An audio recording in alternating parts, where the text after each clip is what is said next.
इस्लामाबाद के 3 हलके हैं और 2018 में तो वहाँ से तीनों हलकों से तहरीक इंसाफ जीती थी। और इस दफ़ा जो है मुस्लिम लीग नून ने 2 सीट्स के ऊपर अपने कैंडिडेट्स खड़े किए हैं और एक सीट के ऊपर जो है जो लास्ट टाइम मुस्लिम तहरीक इंसाफ के जो थे उनको राजा खुर्रम नवाज़ को उनको सपोर्ट किया है।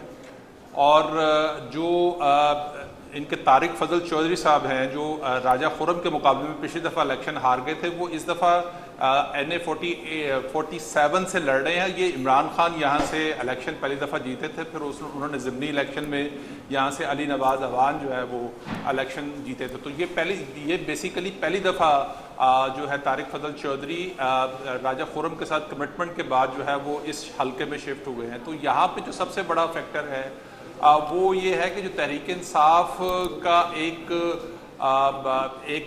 मैकेनिज़्म था, जो एक एक्टिव वर्कर थे, वो इस दफ़ा उस तरह की एक्टिविटी नहीं दिखा रहे, क्योंकि सबसे ज़्यादा एक्टिव यहाँ पे अली नवाज़ अवान थे जो तहरीक इस्तेकाम में शामिल हुए थे, लेकिन उसके बाद उन्होंने सियासत से जो है वो रिटायरमेंट ले ली थी। वो अपने घर बैठे हैं, वो बिल्कुल किसी पॉलिटिकल एक्टिविटी में हिस्सा नहीं ले रहे, जिसकी वजह से तहरीक इंसाफ की वो एक्टिविटी जो है वो इन हलकों में तीनों में नज़र नहीं आ रही। तो जो NA 48 है उसमें राजा खुर्रम और मुस्तफ़ा नवाज़ खोखर का जो है वो मुकाबला टफ हो सकता है।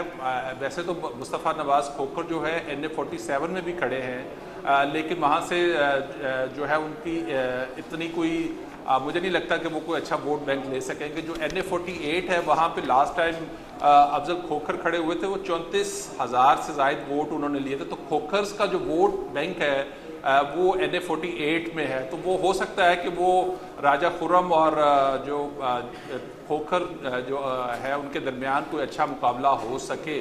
मुस्लिम लीग गुमान नहीं है, और अगर ये राजा खुर्रम नवाज़ जीत भी गए तो ये मुझे इस बात की कंफर्मेशन है कि ये मुस्लिम लीग नून में जो है शामिल हो जाएंगे। जो अकील अंजुम है NA 46, ये पहली दफ़ा जो है वो 2013 में जीते थे, उसके बाद से अब तक कोई इलेक्शन नहीं जीत सके। ये 18 में भी हार गए थे, उसके बाद ज़िमनी इलेक्शन भी हार गए थे। 2008 में जीते थे, ये 13 का इलेक्शन भी हार गए थे और 18 का इलेक्शन भी हार गए थे।